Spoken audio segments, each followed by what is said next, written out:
کوئی اپنے آپ کو شیخ، مربی، مرشد، عالم، علماء میں سے کچھ بھی مانے، مگر اپنے ان مریدین اور تلامذہ سے اپنے دل میں اپنے آپ کو بہتر سمجھنا شروع کر دے تو سمجھیں کہ اب یہ خیر کے رستے سے اتر گیا، بہتر نہیں سمجھ سکتا۔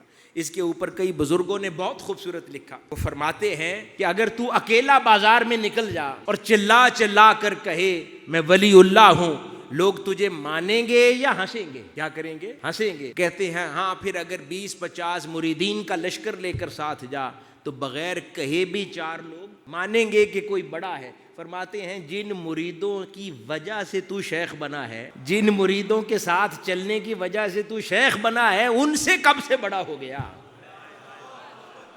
کہ جنہوں نے تجھے شیخ بنایا ہے ان سے کب سے بڑا ہو گیا؟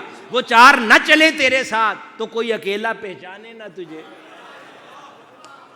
تو اس لیے وہ فرماتے ہیں کہ یہ بھی ادب میں سے ہے کہ اپنے آپ کو حقیر جانو، اپنے آپ کو جو تجھ سے سیکھنے آتے ہیں ان کا خادم جانو، مخدوم نہ جانو، اپنا خادم جانو اپنے آپ کو کہ وہ آئے ہیں یہاں سیکھنے آئے ہیں، اللہ نے یہ خدمت سونپی ہے۔